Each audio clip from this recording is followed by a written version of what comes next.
Welcome to the ZT Download Podcast. I'm Zaria. And I'm Tony. And we're just two girls with a lot to say. Hey, girl. Hey, girl. Hey. It's been such a long day. Oh, man. Yes, it has. What have you done today? Let's give us a little spill of how your day is going. 5 o'clock this morning to take my daughter to her softball game. 5 a.m. Yeah, 5 a.m. That's wild. 5 a.m. That's wild. Okay. How was the softball game? Oh, she's badass too. I seen her on your... Yeah, she's great. The team. Yeah. The team. She's always the team too. Like, yeah, I don't know, man. We got to figure that out. Some kids just can't play. Some kids just can't as a play team. As a team, and some kids don't want to. I mean, some kids just really don't want to. I feel that. But yeah, after that, I went shopping. I went to Sephora. Yay, shopping. I went to Sephora and then I was ready to go home. Dilly-dally. So many people. Yeah, it's Saturday. We were looking for these freaking squishy dumplings. They're like viral all over TikTok, and my kids want them so bad. And they're at Five Below. So we went to Five Below looking for these squishy dumplings, and they are sold out because for whatever reason they're sold out of squishy dumplings. Because probably they're viral. Yep. And like everybody wants them, or every kid wants them. Grown people. Oh, I looked it up on TikTok.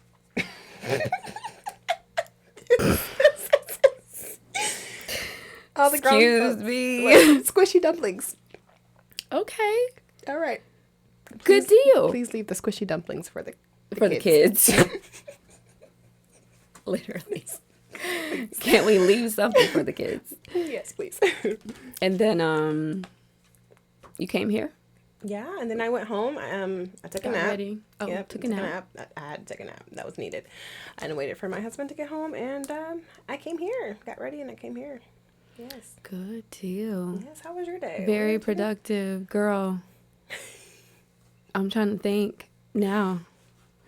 How did my day start? I think I finally got to that place where I'm like, I'm forgetting life.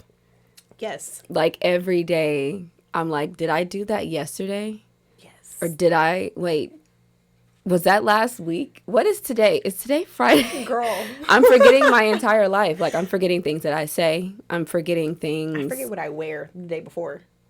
Like that too. I literally forget what I wear the day before. I don't even stress myself out anymore to remember anything. Like, if it's not in my calendar, it didn't happen. Or it's not going to happen. If it's not today. Or if it's not right now. Because. Yeah. So, I can't really tell you about my day. I don't know. I can't really give you anything. Because I legit do not remember my day. You need to start checking in. Like every hour. So what are you doing? What are you doing right now?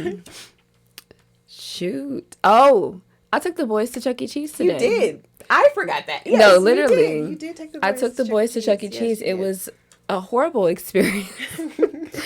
They're never going back. Like, they're never going back. And it didn't get bad until like 4 o'clock when like the parents started arriving that smelled like weed. And the kids just didn't give a fuck about like, oh, saying excuse me. I'm telling my kids, like, say excuse me. They're like, get out of my way. I'm like, get your fucking kid, because I will fight. I will fight your kid. I will fight you. Go get your mama. I'm trying to be nice. I'm trying to be nice. Yeah, so took them to Chuck E. Cheese. But like getting both of them ready, it's just a lot by itself. I completely understand. Came back, put them in the bed early because they were whiny. So it was good anyway. That was good. It was good anyway. Out at Chuck E. Cheese. That's good. And then that's always the goal. Got ready. You look dapper. You look beautiful. I try to do a little something. A little sharp. Yeah. So that was my day. That was pretty much it. Yeah. Pretty chill. I mean, besides the craziness at Chuck E. Cheese, it was pretty chill. Never again. Yeah. No. My kids know, but don't even ask me about it. No, seriously, I just take you to a park and let you run around. You're not going to Chuck E. Cheese. I just did it as an experiment, honestly. Social experiment. Social experiment. Yes. I promise you, I was so anxious the entire time. I bet. Yeah. So, I would be ready to go. No hate to the Chuck E. Cheese goers, but it's not like how we. It's not for me. It's not like how. It's not for my kids either. I can tell that they don't wipe down anything. So. Yeah. Okay. Boy, oh boy. So you want to start with the disclaimer? Because this episode, I feel, is going to get a little heavy and make it a little... It's getting sticky. Yeah, exactly. Yeah. Yeah. Yeah. Yeah. So disclaimers. Disclaimers, guys. You can take breaks. Yeah. Yeah. We may... I mean, like, if you have to take a pause because it gets too heavy, do that. Like, we're opening up a can of emotions. Yeah. I feel like we're going back to the beginning of both of our stories. So it just, it can be triggering. So take breaks. Make sure you're taking care of yourself. Don't, if it gets too heavy, maybe watch the rest of it tomorrow. I don't know. Sorry. Maybe just pause and come back. Maybe just pause and come back. If it triggers you, if it's too much, definitely. Yeah. Go pour up a glass of wine. Yeah. We're opening up some old wounds. So, yeah. We're just gonna flow. We're just gonna flow. All right. You guys see our cars are so cute. I'm sorry, that was just so... Yeah. We're a fish. We're a fish now. I like it. I love it. I love it. It's so awesome. I'm literally chewing in the mic. Like, y'all haven't eaten all day. Yeah, this is All our day. dinner. Our girl dinner, by the way, is... So you want me to start? You want to start? You can start. You want...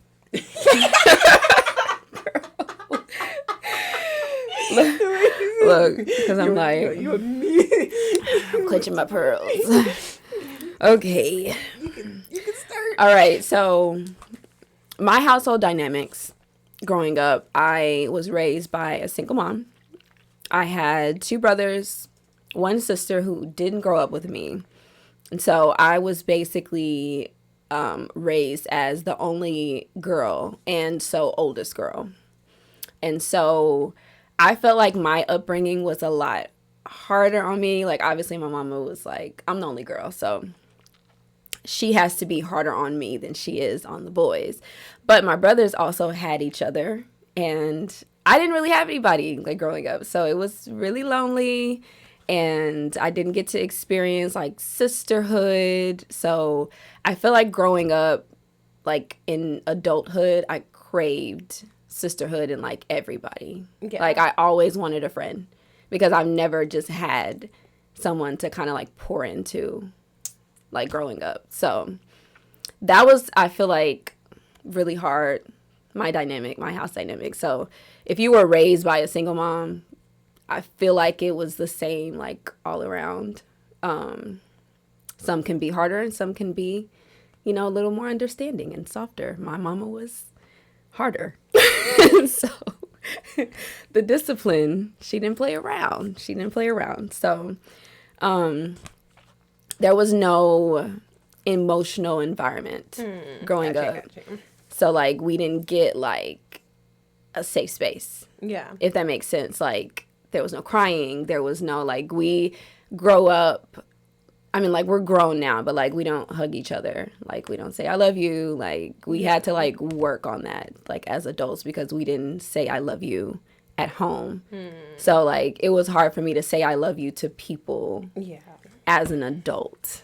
So, that's kind of my little spiel. I'm just surface. The surface level. Who I am. This is who I am. Yeah. My household dynamic. Military, right? Military, but it was a lot of back and forth. I spent time with my mother in Ohio, and then I spent a lot of time with my dad. I was always... Wait, so you, your parents they weren't together when you were growing up? Yeah, no, my parents got divorced, like, when I was, like, 4. Backstory, my parents married, got divorced, married again, got divorced again. Why you would go for a second time? I don't know. I love you, Mom and Dad, but they couldn't get enough of each other. They couldn't get enough. Look, I get it. I wasn't thinking, because if I get divorced, I'm not coming back. Right. I'm not coming back. But so yeah, my parents were divorced, and it was just a lot of back and forth. So I was back and forth. My dad was military too, so. Your mom and your dad was military? My mom was Air Force, and then and then she got out, and then my dad just. There's no wonder. I didn't know your mom was military too. Yeah. There's no wonder you like. Yeah, just had to do it. I had no other choice but to do it. I mean, it was my choice. Wow. My choice. My dad didn't want me to go, but it was my choice. Definitely my choice. But yeah, our household dynamic was very military, very with my dad, I can say it was very, very strict, but in a loving way too. Like, my dad exposed me to so much, just so many awesome things that we got to do, and I think that was his love language. So that was his way of showing love, but he was a very strict man. I mean, like you were saying with your mom, like discipline. Didn't play about boys. Didn't play about. I couldn't even have a friend as a boy. So let me say a boy's name, Jacob. Jacob who? Her name better be Jacoba. Like Jacoba. Like, ain't no. So my dad was very, very strict. My mom, on the other hand, was more so of, honestly, like my best friend. Like, she was the best friend. I definitely can say it lacked emotional on both sides. My dad was a little bit more.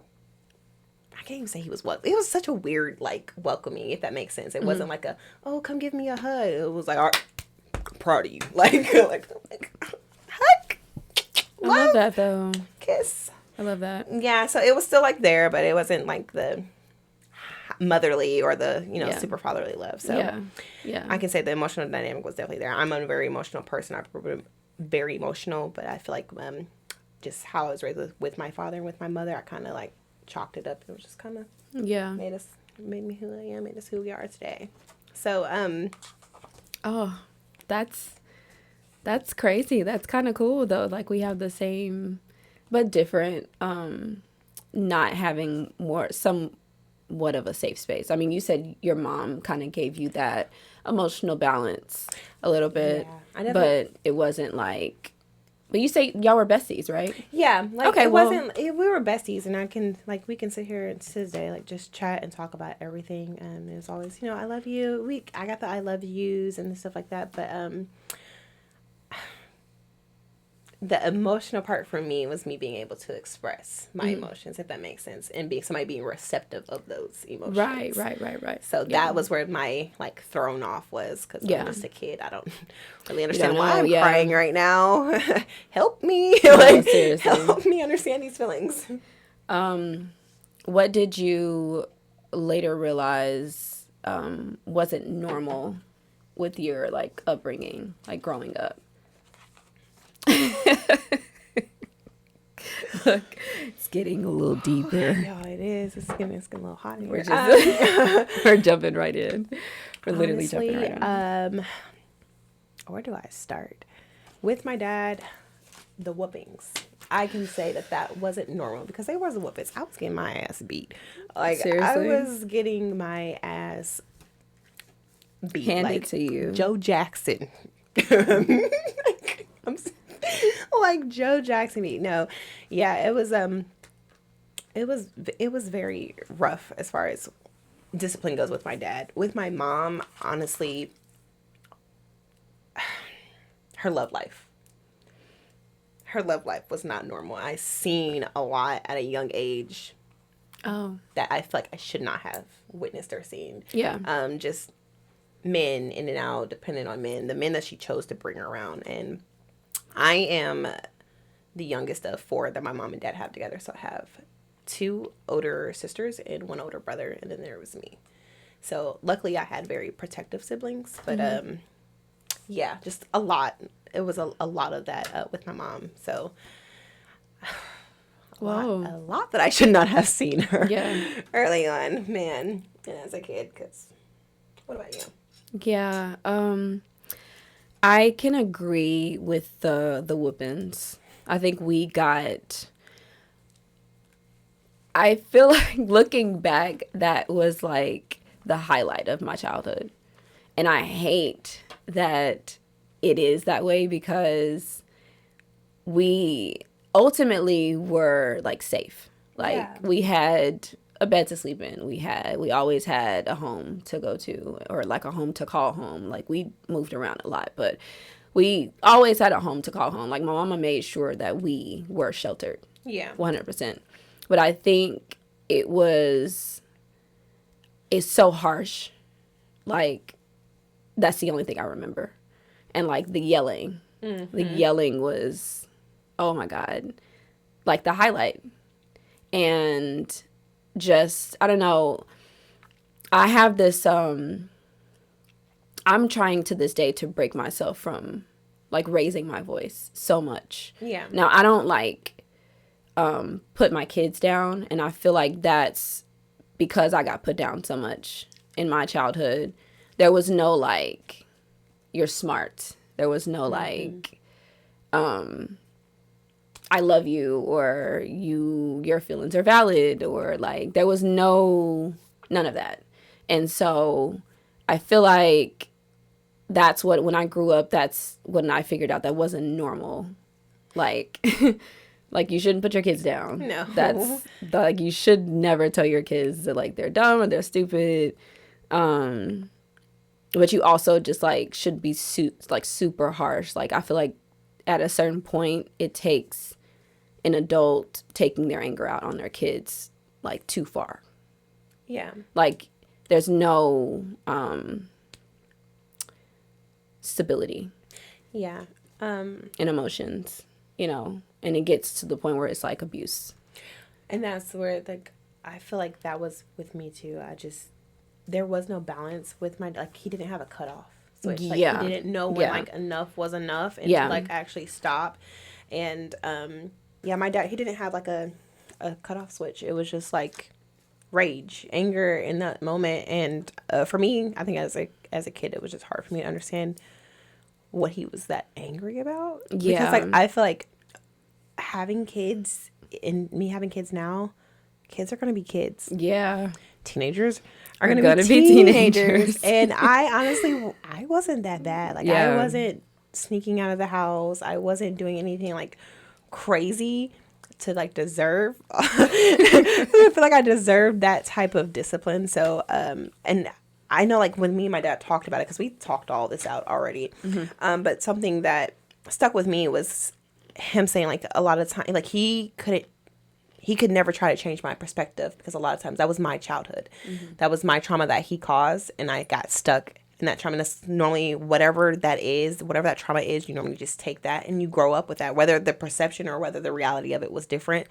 That is what has carried my entire life. And that's kind of like what you were saying. Yeah. Like, that's what has carried with you your entire life, and that is what makes you who you are. Yeah. I had a moment with my mama before, in the townhome, where I was like, she said something. She was like, I didn't whoop y'all.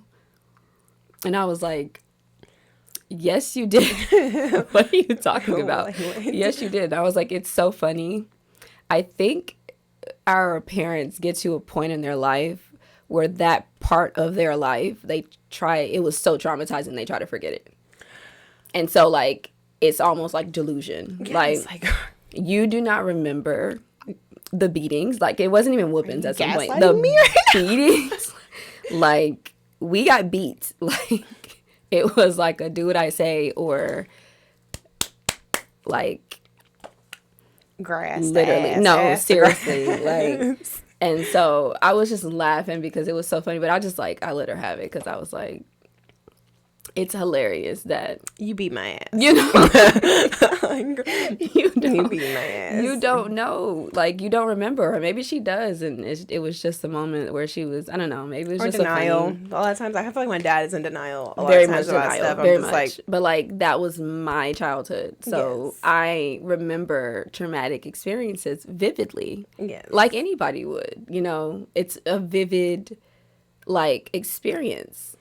It's so crazy because, like, for me, I think a lot of things are vivid for my childhood, but I think until I went to therapy, I suppressed a lot of my traumatic moments. Like, I would push them to the back of my head, so I didn't remember them, so I didn't know what they were. And then I went to therapy, and all that stuff gets brought up, and you get to talking about it, and I'm like, oh, wait, I remember this, and this, and this. But it's like a protection, like, almost. Like, you're protecting yourself. It was so traumatic that you just, like, push all these bad things to the back of your head. Of course, still some things like my dad whooping my butt and stuff like that are there, but like there's more traumatic things that I just like, I don't want to remember this. I don't want to know what this is. Yeah, I'm cool on this. Yeah, for sure. Please leave me alone. What's something you had to handle too early?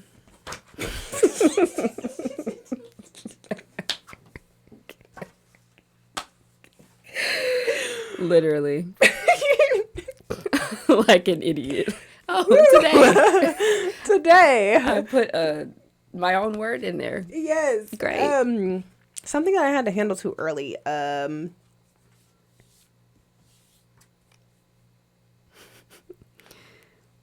Think about it. That's a lot there. Yeah. There is a lot there. I would have to say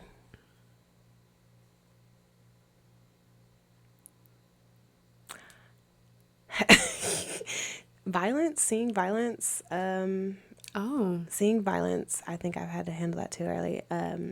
And I don't even know if I want to say this. Oh my God. Oh my God. No, it's not funny. It's very traumatic and traumatizing. That's so funny because I do the same thing. Yes. Like, I laugh about my trauma. Me like, too. Oh, isn't that so funny? Gotta laugh and keep from crying. Yeah.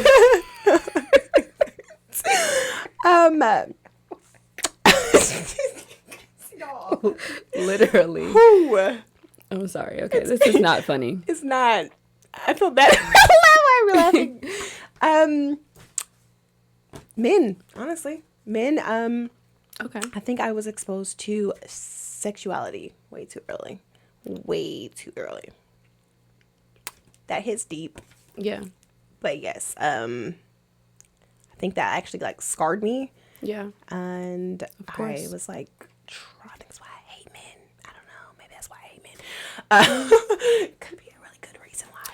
Girl, I hate men too. It's Yes. okay. I love my husband though. Love you, baby. Yeah.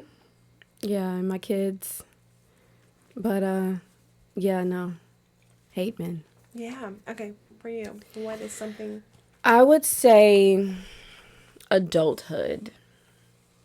Like being an adult. Like working, paying bills. Like, I feel like that's something I experienced as a teenager that I probably shouldn't have been. Like, I mean, obviously some parents do it and they like tell their kids that like they have to, like, you know, if they're bringing money in the house, they have to use the money to pay the bills or, you know, buy food or like whatever. But I felt like I was a senior. I was actually a junior. I was a junior at McClellan and I was working and I was paying the light bill sometimes. And I feel like, you know, that was my check. Like, that was probably the only thing that I had, like, to my name. So I felt like I probably, to me, I would never ask my kid to pay a bill. No, like, no. But, like, learning how to, like, take a bill to my job and, like, hey, like, let's just use my check to put on this bill and then I don't have anything left. It was like, oh. Working for nothing, literally. And I was, like, in, what was it called? The Job Corps? Oh, yeah. And I know what you're talking about. Yeah, it starts with a J. But I know exactly what you're talking about. Yeah, so I was in that, like, as a class. So I was, like, getting a credit, but I was, like, working, too. But it was just almost like I should be using this money to, like, freaking save for, like, senior stuff, which I did. Like, I bought all my senior stuff because, like, with my check, like, senior cap and gown, like, the yearbook, my invitations all came from my pockets. Yeah. Like, I saved up and paid for, like, all my stuff. So I think that was, like, one thing that was just, like, introduced too early, or just not, I shouldn't have been just paying bills. Like, I feel like that was unfair. Yeah. For, like, I'm still a kid. Just trying to make it. I'm literally just still a trying kid, to make you know? it. I'm just a kid, bro. Yeah. So that was a little frustrating, but I feel like that's, like, surface. Man, yes. It's so hot. The first time you realized something affected you. When I moved out. Well, I actually got kicked out. So. How many times have you been kicked out? Well, if we just want to talk about it, I mean, I ran away, like 3 times, I think, twice. I think it was twice I ran away, and I got kicked out the 3rd time. Yeah, because I was trying to get emancipated. I remember I wanted to get emancipated. Like I was like on the internet, like, how do you get emancipated? Yes. Like, they say you have to be 16. I was 15. I was like, ugh. Yes.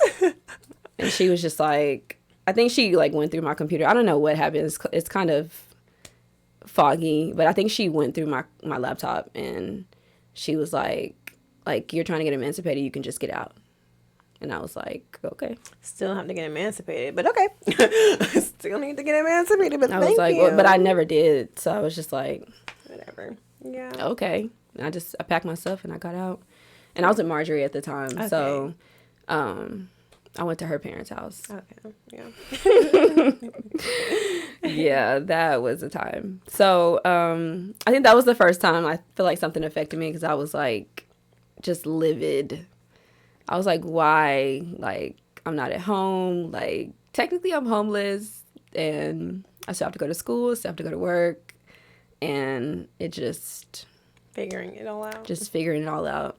Yeah. But I feel like I was happier, maybe, like in a different environment. Yeah. Yeah, like her parents were amazing. Like, I don't feel like she was appreciative of her parents, like, as she should have been.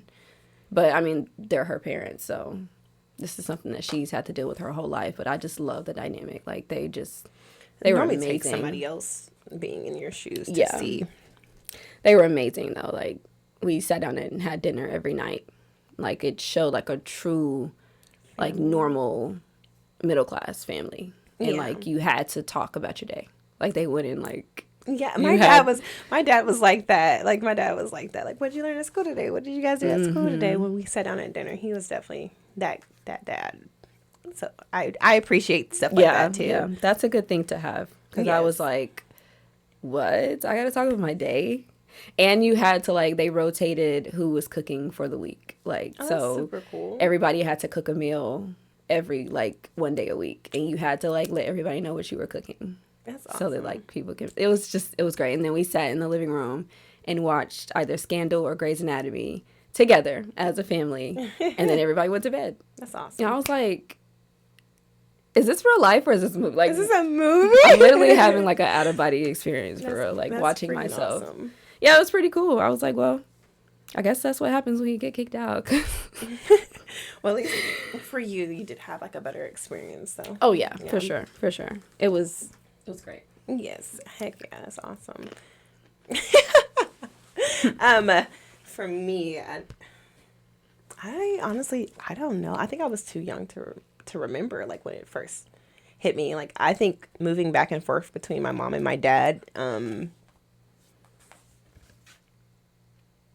girl, I think, I honestly feel like maybe then, when I say I have been through, like, so much, like, I just don't even know where it could have, like, first affected me, because I have seen and just gone through a plethora of things that I just don't think it really truly hit me until I was on my own. And, like, I got away from everything in the trauma, and then I was able to sit back and be like, oh I have, like, power over my life. Like, I don't have to deal with these things. And honestly, I think I just took everything and decided to be better. I do feel like there was things I had to grow out of that probably still affected me into adulthood. But for the most part, I just really, like, I wanted to be better than my childhood and the trauma and everything that I've seen and went through, because it would take, like, 2 more episodes for us to get into that. for us to dive into that, because I've seen some shit. Oh my gosh. Do you see any of those triggers in adulthood? Like, do you recognize them, or, like, how do you cope with, like, if you get triggered. Therapy. So you like therapy has helped you. Therapy has helped me tremendously. I went to therapy when I was younger. After a traumatic incident happened. Oh my God, I'm like not. I want to share with you guys, but like that's like really like it's crazy. It's fine. Yeah, Like, it's like really crazy. After a traumatic experience happened, I decided to go to therapy. I told my dad, and my dad put me in therapy. The man puts me in therapy. And it helped. It helped a lot. I was able to talk through a lot of stuff. I was able to figure out a lot of stuff. And then in my adulthood, honestly, relationships are another thing that made me see. Yeah. And friendships too. Friendships too. I went to therapy as well when I was younger. Really? Yeah. I went to Bridgeway. And I like literally felt like that was the crazy house for real. Oh my God. But I think I only did like a week. Maybe I did like maybe a couple days. It didn't last. But and I honestly think it's because we didn't have the insurance or the money to pay for it. But I went and I met my therapist, and it's so foggy. But I just remember going. And then I was just like, why the hell am I here? I remember I had a social worker, and that's who put me in therapy, was a social worker. I had a social worker, too. Because that's when I was going to Cloverdale. And I never went to I went to, what was that, middle school? Cloverdale? Yeah. Yeah. I went to Dunbar. Okay, you went to Dunbar. I didn't move over there yet. Okay, yeah. I went to Cloverdale, and I remember my dad beat the living crap out of me. He beat the shit out of me, you guys. Like, welts. Like blood leaky. And I went to school the next day. And you know what they did? They called them folks. That's so crazy. That was the same thing that happened to me. Really? Yeah. Oh my gosh. They called those folks, and I just remember like crying and like pleading for like, please, like, and it was, and part of me felt bad. I think in the moment it was just like really traumatic, but a part of me felt bad because I don't know if it's the impact. Like, my dad's not a bad person. Like, you know, he's not a horrible man, but he has like anger issues. Like, you know, like my dad just has literally anger trying issues, to take up for them. Yes, like my dad just has anger issues. Nothing happened. Like literally, and then I just remember like, you know what? No, my dad did this, and I remember him coming up to the school and them asking him questions, and I literally felt like my stomach in my ass. I was like, he's gonna beat me when I get home, because he's up here and he has to deal with this. And like, now I'm about to have to get another beating. Yeah. And I'm going to come back up and he's probably going to take me out of school because... I'm sorry. It's not funny at all. I swear. I'm not laughing. It's just the fact that... I'm not laughing at your drama. No, like, I'm not. I'm laughing. I feel where you're coming from, because in that moment, we were trying to still save them. Yes. We were still in that moment trying to save them. As kids, we were trying to save our parents from being in trouble from their mistakes. Literally. Because, like, and it just makes me look at my kids like, our parents can almost do no wrong in our eyes, because we love them and we just want that love. And it's like, your parents can do no wrong. And I just, it's heartbreaking. It's like to know that there's kids who's gone through way worse than I have that are still like, that's my mom, or like, that's my dad. For sure. They're getting locked in basements or something crazy and insane. Like, and I think I still do that to this day. Like, appreciate, because it could be worse. And that's me. I always do that. Like, I could have had a way worse life. Like, I could have had worse happen to me, but we could have been like homeless. Yeah. Like, I mean, I honestly have been homeless, not sleeping on the street, but my mom, we went from motel to motel. Like, I remember us staying in a motel. I remember us losing house after house, or moving from house after house, or sleeping in our car. Like, we had a van and sleeping in the van because my mom couldn't keep up with, my mom had 4 kids, no help, like, and she couldn't keep up with it. So I genuinely remember like going without. Like, with my mom, I went without a lot. Like, I remember us eating freaking black canned beans and hamburger meat, and that was like, it was good with some sour cream. Like, seriously. Hey, let's make a little taco. A little taco bowl. Little taco, yeah. But just like things like that. So it just made me appreciate, even though it sucked, it made me appreciate the small things, and like because it could have been worse. Like, it really could have been. Yeah, for sure. It really, really could have been. To kind of touch on that, so my mama, summer 2010, like, that was very specific. No, because Please understand. I remember every detail. Please understand. That was the summer my sister graduated high school and came down to Little Rock for just the summer. And it was literally the best summer of my fucking life. Like, we had a blast. I don't know. It was just like, she introduced a different experience for like me being not even a kid, but like just entering like teenagehood. Yeah. And we just like bonded.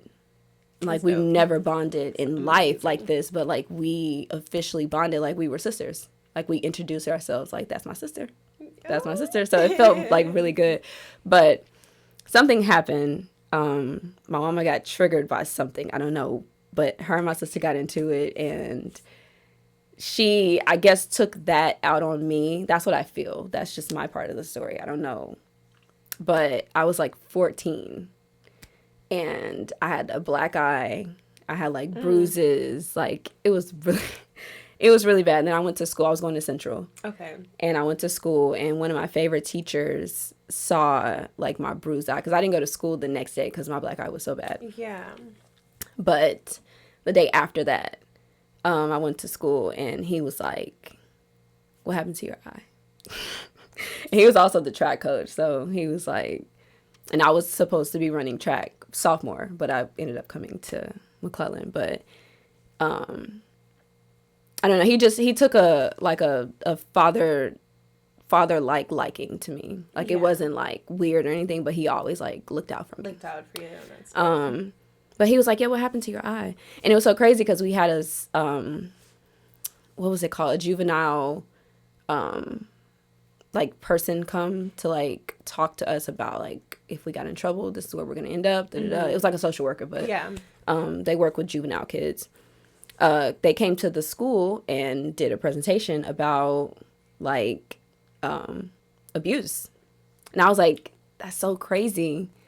So he pulled me outside at the end of the class, and then he called the social worker back from the presentation. They went to the cafeteria for lunch. He called them back. I'm sending literally the trailers. Like, if you go to Central, you know, like the trailers. Yep. We were standing on like the little wooden ramp, and he was like, 1 second.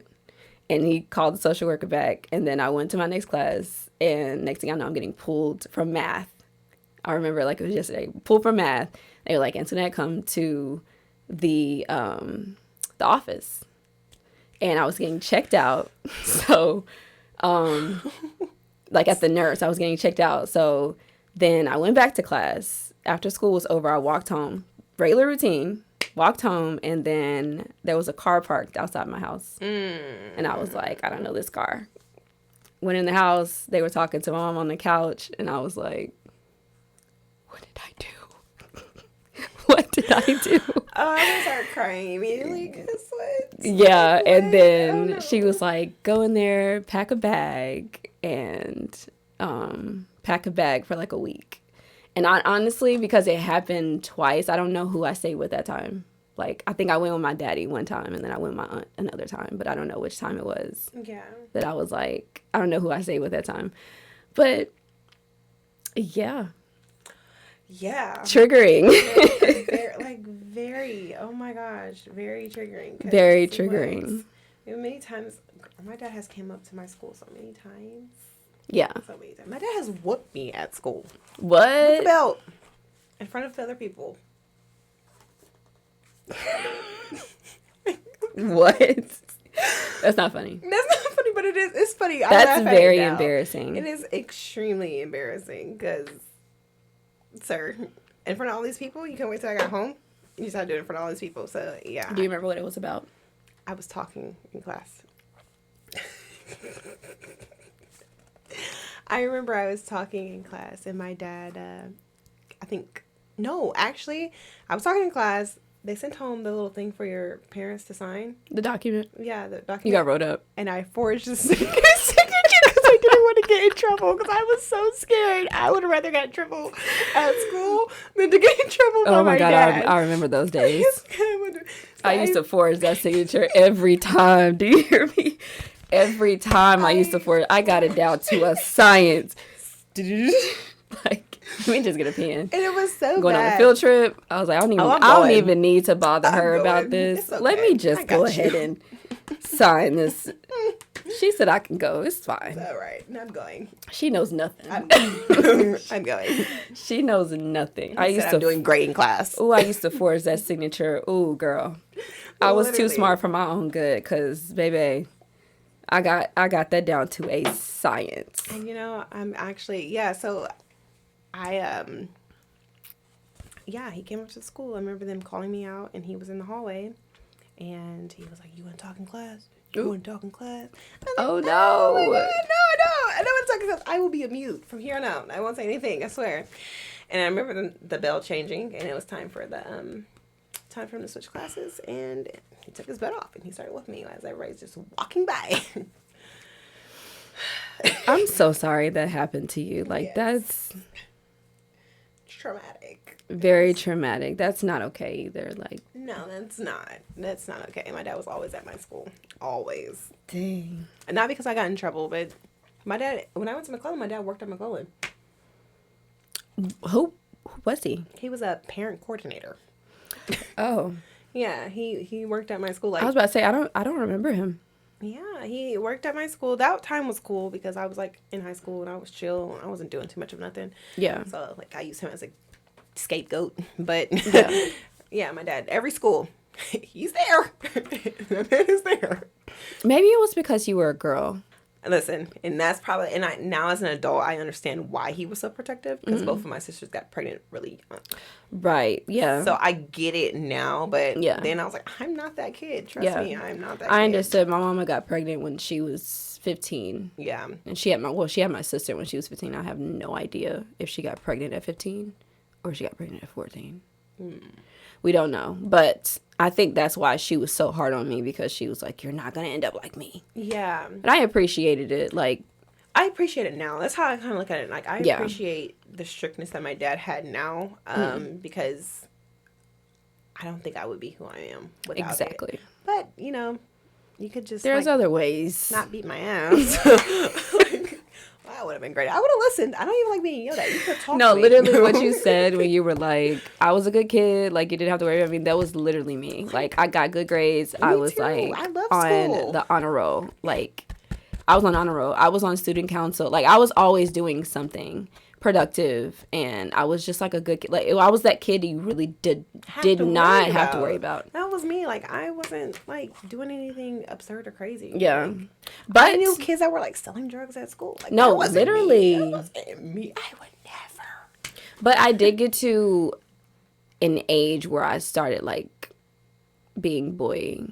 I don't want to say boy crazy but I started liking boys. I mean, that's not a bad thing. That's a normal thing. But like, it's a good thing. I literally got in trouble. Like, every boyfriend I had, she was like right there, like a hawk. Like, she's watching me. Like, I'm. I feel like that was some days when my dad started working at my school. You have to go run. Dude, I remember I tried to. My dad. Okay, listen. Me and my dad had this talk one time. He was like, you know, since you're just gonna be boy crazy, you just might as well introduce him to me.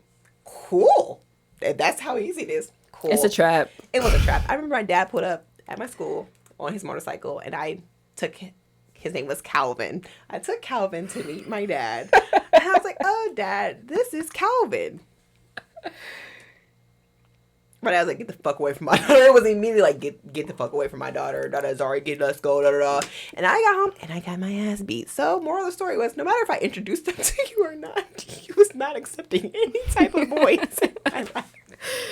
Yeah, that's like horrible. Like, I think I got embarrassed like just too many times. I don't even want to talk about it because I'm gonna have to name drop.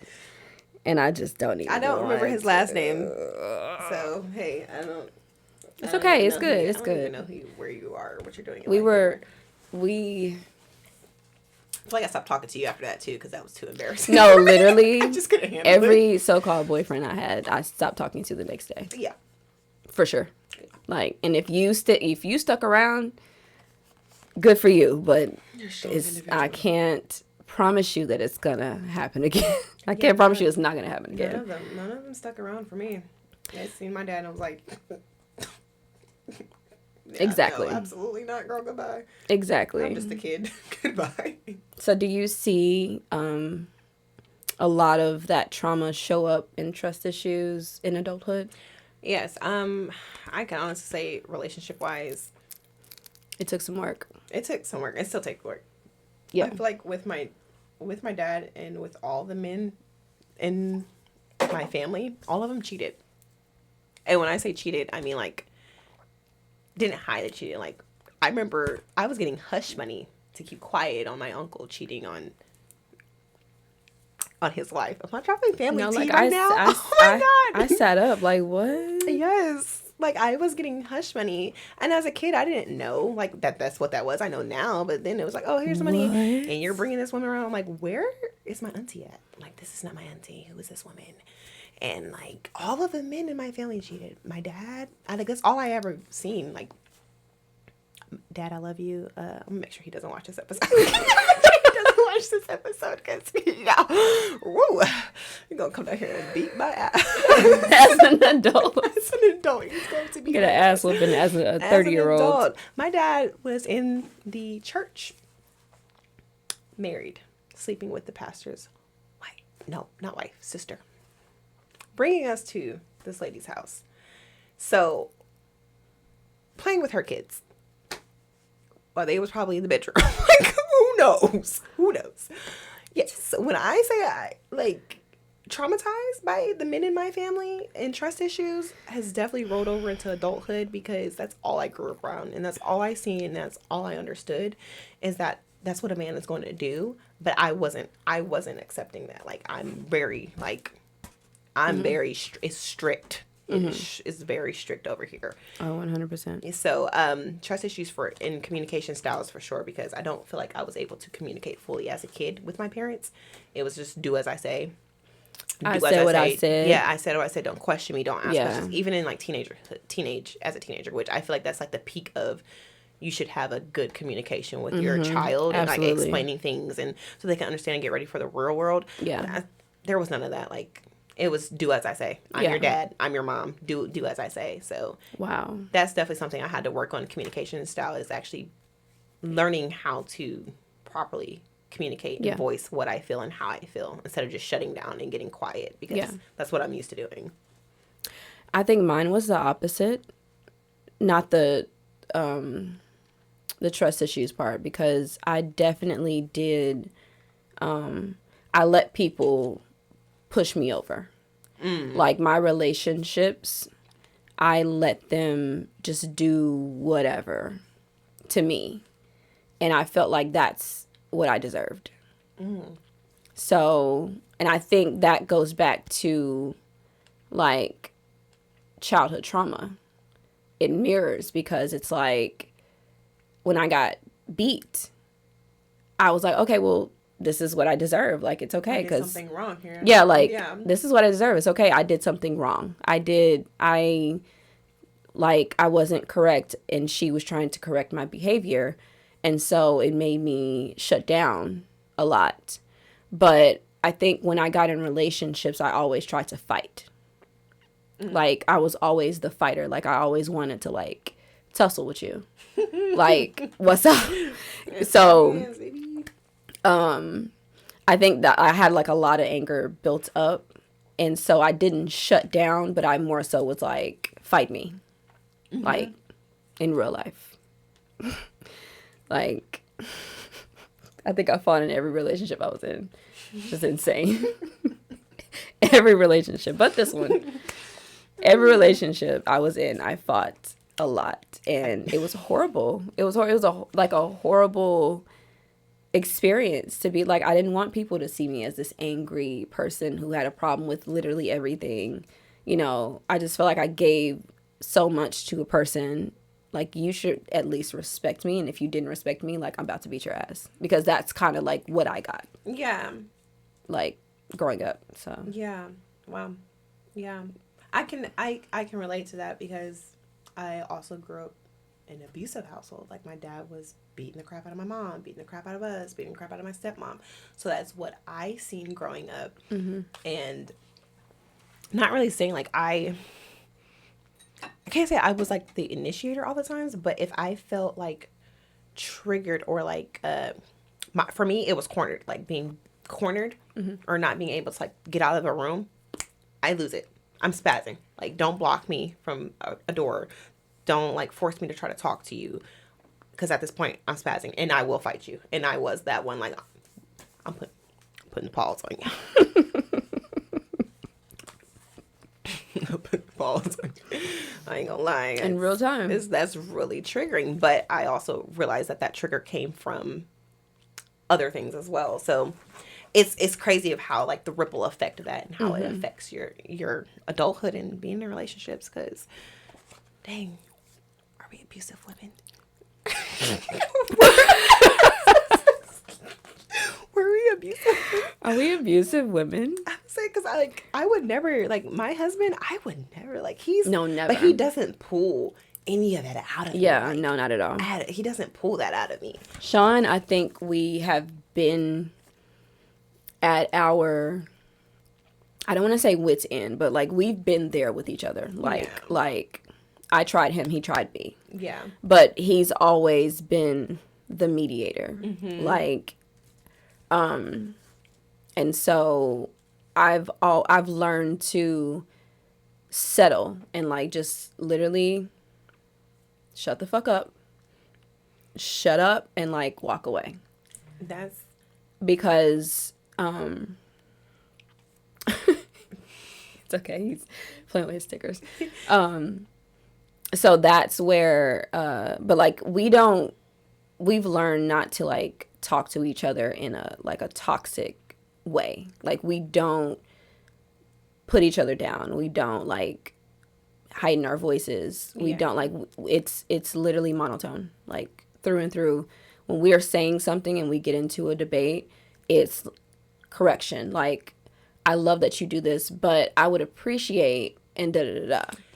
It's always like a I'm gonna put you up, but I'm also gonna tell you what I need as well. But I feel like in my other relationships, it was always put down, put down, put down, put down. Like, and I think that's where it triggered. Like, I don't talk about my past. Don't talk about who you think I am to you. Like, don't ever pull things out of me that you have no idea what the fuck you're talking about. So. And that's like an immediate disconnect too, because I can honestly say, like, in my marriage, that's something that we have worked on, and I can also say just gotten better at. Like, the past relationship that I was in before my husband was a very, very, very toxic relationship, and it was the yelling, the cussing, the fighting, the calling each other out of the name, da da da da. So for this was your 3-year-old's. Yeah, this was my 3-year-old's daughter. I mean, not daughter. This is your 3-year-old's dad. Yes, this 3-year-old's dad, and very, very, very toxic relationship.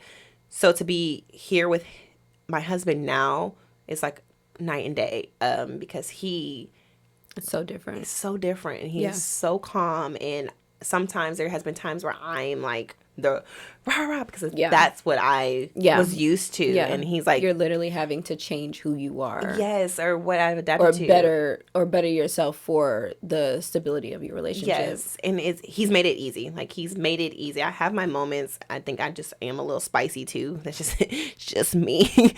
But nonetheless, he just really, he pulls the calmness and the softness, and like, we don't have to do that. That's not who we are. We don't have to go there. I've been covering my mouth, like I've been trying to like nom, nom, nom, nom, nom. Literally. We're gonna eat on this show, guys. Okay. We're gonna be eating. We're gonna be eating on this show. No, for real. Do you think that it shows up in you being a mother? I think I have avoided. I have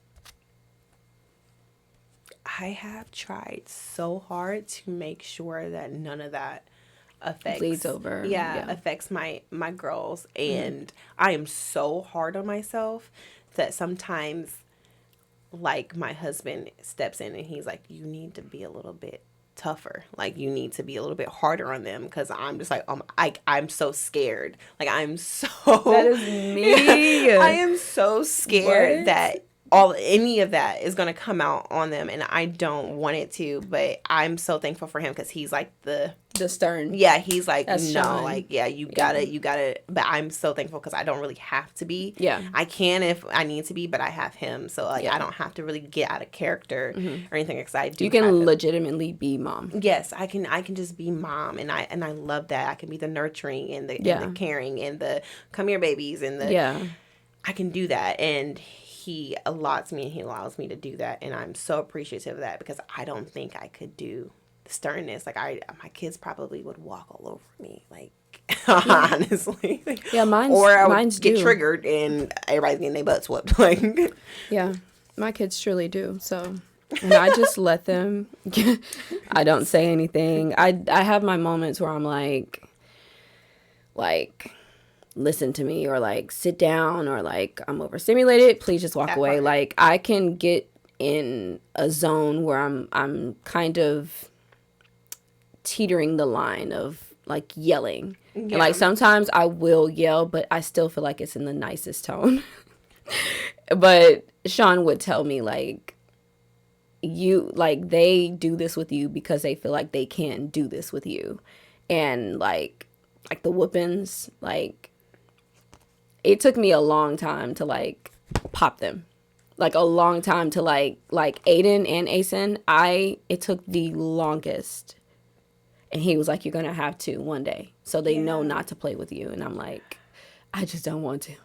Yeah. I just don't want to. Like, I don't want them to be traumatized. I don't want them. That's it for us. I think we're more traumatized than what it is actually doing to them. Because I'm the same way. Like, I can't, like, I can't, like, it hurts me to know that I'm doing that bad thing. It's just because of our past and our background. Like, we don't want them to experience any of that. Not even a lick of it. Yeah. I don't want them to be scared of me, but it's needed, though. I'm realizing that it's needed. Like, it is needed. They need it. They need their ass. They need their ass whooped sometimes. My daughter, she be needing her ass whooped sometimes. Oh my gosh. Mommy loves you so much. So how do you feel about like, or let me ask the question like this. Do you feel like you're the one breaking generational cycles? Yes. Do you feel like that's a lot of weight on you? Yes. Yes, I feel like I'm breaking generational cycles because I love my siblings. But I see a lot of what we've gone through and how they parent and how they are. I feel like they're also trying to in their own ways. But for me, I just feel like I'm the only one of my siblings that like have an actual family and household, like, you know, marriage, career, so like it has, you know, it's the stability part of it. And my dad had that, my mom didn't. So I do think that we are all in our own ways, but for me, I just feel like I really, really dug deep into what I saw from my older siblings. I'm the youngest, so like from my older siblings, what I saw, what went wrong, and how we grew up. And I took all that. I was like, I'm not doing all of that. Like, I'm not doing all of this, and I'm going to do something different. So I think that's the benefit of being the youngest, because I got to see all of them make their screw ups and their mistakes, and I'm like, nope, not doing that, not doing that, not doing that, not doing that. Noted. Cool. So definitely. What about you? I definitely feel like I'm the one breaking generational cycles, as it refers to like what we would call the stable household, mom and dad, you know, working dad taking care of the household, mom at the house cooking, cleaning, taking care of the kids, but also like the marriage aspect. I feel like out of everybody right now, I'm the closest to getting married than anyone. So when people come around, it's a huge weight because I know someone's gonna ask, when are y'all getting married? Like, where's the ring? Like, it's always a part of the conversation. And I feel like I'm carrying this heavy load that shouldn't be my load, you know, but it's so heavy because I'm like, I have to get married now. I have to get married. I have to get married. I have to get. It's like going on and on and on in my head. Like, when is it gonna happen? When is it gonna happen? Am I getting married? Does he want to marry me? Like, I'm second guessing myself. Now you're spiraling. Yeah, I'm spiraling because I'm like, and it all comes from this, like, I'm the closest one. Right now, I'm the closest one. I have the most stable household. So I feel like, yeah, like, you know, I don't know. It's kind of scary. It honestly is scary.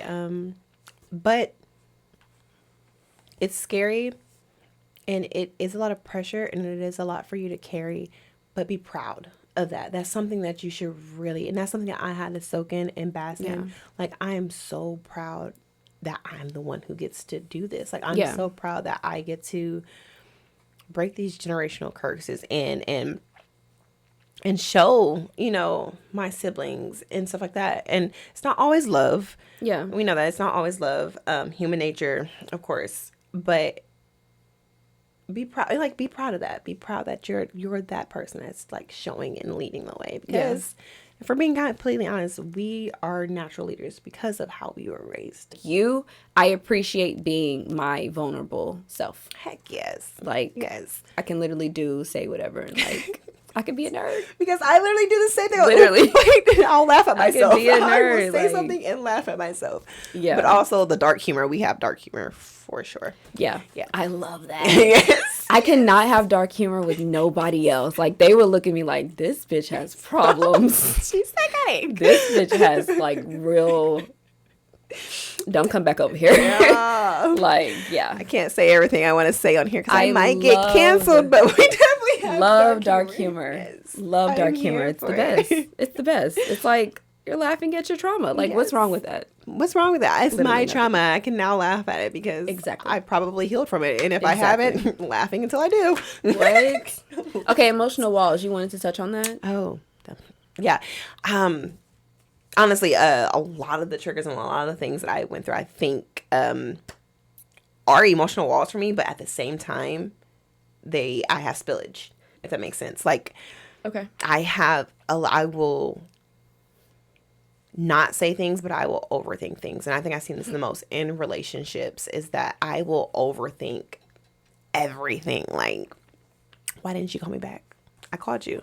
Why didn't you call me back? And then I'll spiral. Mm-hmm. And then I'll like spiral even more. I'm like, oh my God, this is like childhood trauma. But is it childhood trauma? Is he gaslighting me? Am I being manipulated? Like, it's immediately like a whole plethora of things. Layers. Yes, it's like literally layers. And then guess what? And at the end of this whole overthinking, my emotional walls will go up and I'll have attitude. And this person has no idea why I have an attitude. But I'm like, you don't not know the emotional warfare that I just went through. Preach, girl. In my head. I just went through a whole emotional warfare, at war with myself. So, Preach. So now I have nothing to say. And now Literally. I'm angry. Now I have an attitude. Because like, what? That is funny. I do the exact same thing. It was something that you feel like you had to unlearn, like from all your past. Ooh. Let me see. Darn, that's a good one.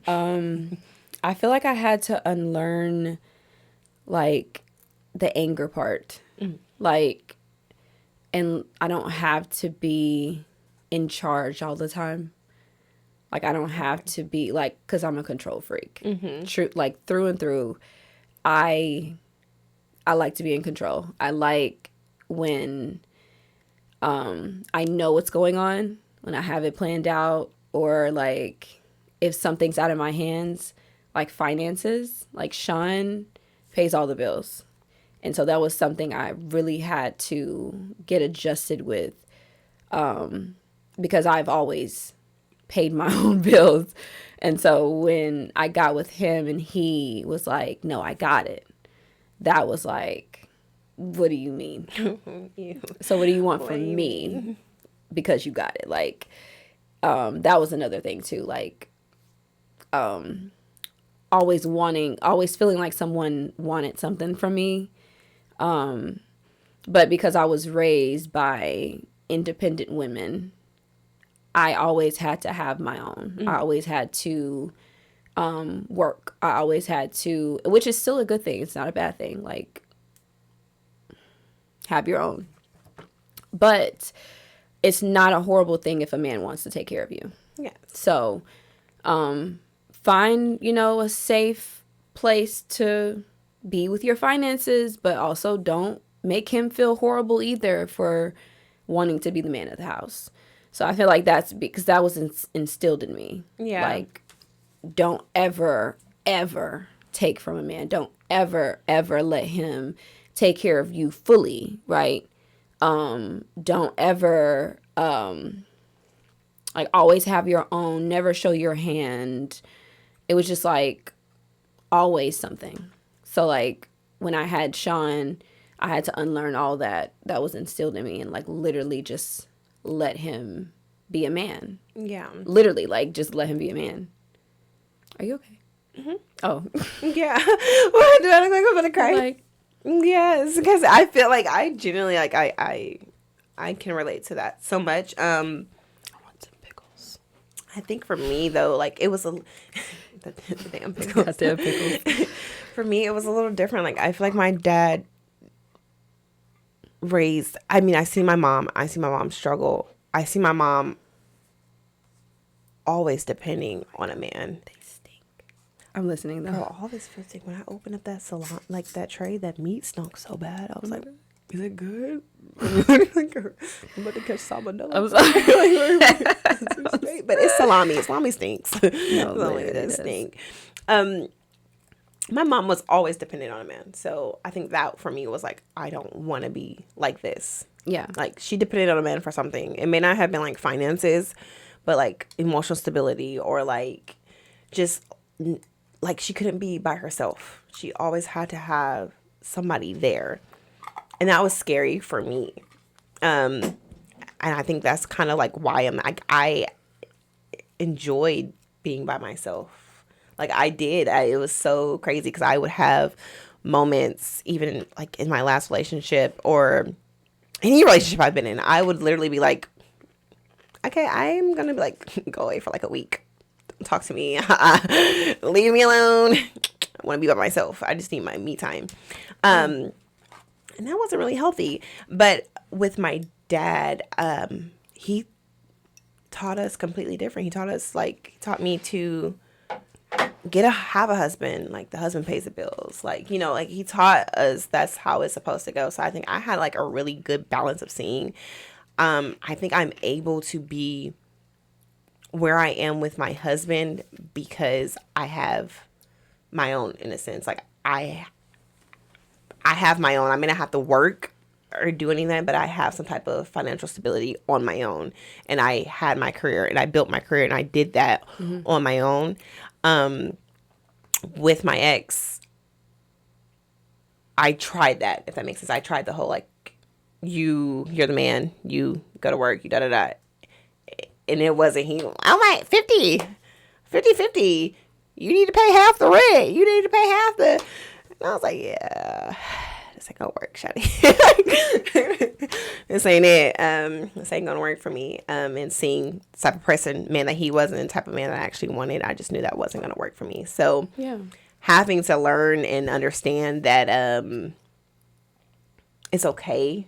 Like you said, kind of like it's okay to like have a man take care of you, and that whole control factor of the finances, always having my own, always doing on my own, and my husband pays for all of it. And I actually like it. Mm-hmm. Like, I didn't think I was gonna like it the way I did. Same. But I actually love it. I love it. I love it. Like, I love it, and I feel like they envy it. Yes. Like, a lot of people envy it. Like, they're like, girl, your man pays all the bills, so like, what do? I'm at home. I'm cute. What do you mean? I'm at home. I'm cute. He works so I can get my hair done, so I can get my nails done, so I can have like clothes, like new clothes, so I can go and hang out with friends, so I can go and enjoy meals, so I can take care of the kids. Like, he works so I can do this, and they appreciate that. Yes. They love the fact that they can take care of their family. It's like a win-win. It's like a win-win. Like, sex is great because of it. Like, he understands that I'm taking care of you. I'm like, well, I'm gonna take care of you. Like, it's a balance. It's a balance. 6, 7. You said you want a baby. Okay, now I've seen your status on Facebook. Let's take a pause. I'm not telling you what to do, but goddamn. Literally, like, y'all just got married. I'm like, she's gonna be pregnant like in the next month. I assure you. Oh my gosh! I am not gonna be pregnant, guys. I promise you. And I see his comment. I'm ready whenever you are. Okay, sir. Wait a minute. He's more ready than I am. I was like, oh my god. Bedroom we're just now getting started. Okay, one last piece of advice to send out to our viewers. What would you tell them that's helped you most in your transition? I know you said therapy, but like something that you can do on your own time. Self-reflection. Journaling for me, I think is huge. Another thing, which is probably that sound like really nerdy, is I play Sims. And in that Sims, it's like an escape. Not even just an escape, but I have set up so many different families that have gone through like some of my trauma. Oh, shout out to the simmers out there. Like, we are hard simmers, okay? I've tried to like expose this to my social media, but I've never found someone who was the same like simmer. I love it. I love the same so simmer as me, and I absolutely love. I love it. Like, what the hell? Shout out to the simmers. Yes, we love y'all. Please. Hey, look, we're gonna talk to me. Yes, please, because moving forward, I love me some Sims. But that's a good escape. It's a great escape. But really, like I said, self-reflecting. I think that is my thing, and just always wanting better for yourself, and in the same sense, being humble. Because I have this humbleness about myself, but not because somebody else. It's because of me. Like I've been through so much that I know at any given point in time it can be taken away from me, and because of that, I am a lot more like, I hold myself a lot more accountable, if that makes sense. In those moments, I hold myself a lot more accountable for the things and who I want to be, and consistently growing and just always reflecting back, because we don't want to go back to where we were, and remembering that you can forgive, don't forget, and always remember what broke you can also build you. Yes, what broke you can also build you. We love that. I would say my something that's helped me is learning the Bible. Yes. Like, I know like people say that the Bible is like the key. I didn't understand that phrase until after I started like genuinely reading the Bible, and it's gibberish when you just like read it, right? But you have to get like a day-to-day like Bible for dummies. Yeah, I had a Bible, and then I had a good study guide that walked me through it. Study guide is what it's called, but Bible for dummies. Bible, they have that. So like something that like takes you to a chapter or a story and helps you learn what it's trying to say, like what the verses mean and what the story is about. But like really, really, really read it, because sometimes those study guides can like pull something and say that it's about something until you read the whole story, and you're like, oh well, that's not really what it was about. It's just a phrase. Like I hate to say it, but like some preachers will preach a sermon about something, which is another topic we'll have to study. I would say that's a whole other topic, because I don't go to church. Stories. Yep. Like, I don't go to church because I feel like it's just like they pull certain parts of the Bible, fits. but they don't touch on the story of where that phrase came from. Like, that's not actually what that means. You have to really, really read the story in order to understand what that phrase means. And so I feel like learning the Bible and sitting with the Bible and like writing my thoughts down of like how I felt when that situation came into my life. Yeah. Oh my God. It was like an entire transition of like womanhood, motherhood. Like, I learned how to like be submissive. Yeah. I learned how to be like with my man from the Bible. Like, it was a hard year. But I feel like that's something that I feel like if you are religious, I'm not telling anybody to like, you do you, but if you are religious and you don't know enough about the Bible, I would suggest joining a Bible study or like trying to learn the Bible by yourself, getting a study guide from like your local Barnes & Noble, or you can get one from online, like a digital one. And then just like doing some inner work and journal, like you said, like journal and write your thoughts down and reading. Yeah. Reading too, like reading books and series has also helped me like with an escape, you know, but also Sims. Like, I don't have a desktop right now, but when I do get a desktop, I will start singing again. Yeah.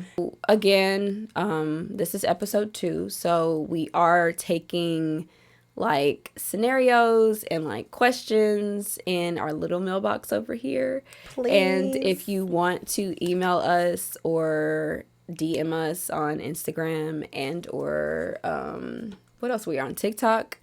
And you know, if you have any questions, if you have like, oh, I want your advice on something, so just drop it in DMs and we will read the question or scenario on the podcast at the end of the episode, and you guys can tune in and get, you know, a little feedback. Get some feedback, some good feedback, good feedback. And however we can, if you can relate to us, even just with us, like I said, being mom. I know there's a lot of postpartum moms out there. And there's a lot of moms in general. And that's a good episode. Yes, I would love to talk to the postpartum moms because I went through a really hard postpartum depression. So it's real. Yeah. It's real. And just know that we're here. We're here for you. We are here for you. We get it, and we understand, especially for new moms, and old moms. You know. Yeah. And I feel like a lot of us our age are right in that middle. Yeah. Because I feel like I meet a lot of the old school. Yeah, and the new school. Yeah. And there's a lot of people that teeter-totter, and a lot of times it's a debate on whether and how you should raise your child, or you're too nice, or you're too strict, or you're too da-da-da. So this is a safe place. Yeah. This is a safe place. However you decide you are parenting, or however you decide you want to raise your child, is your choice. But this is a safe place to express and to ask and to get those opinions from others.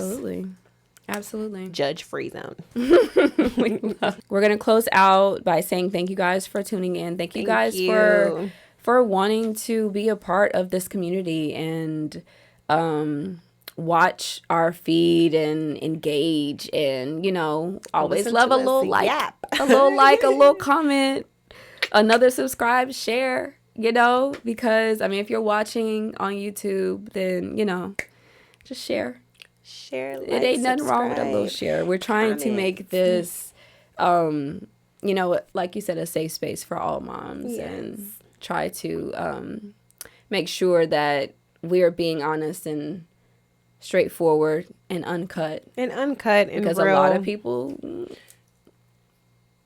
they don't be telling the truth. They don't be trying to. We just gave y'all some of our deepest, darkest secrets. Literally like, deepest, y'all are family now. I probably would never talk about that on any y'all other platform. Y'all are family now. Just saying, we just exposed our whole life to the internet. So please share. Please share. Please share. Anyway, well, we love you guys. Thank you guys for tuning in. We'll see you guys next week for episode 3. Love. Bye.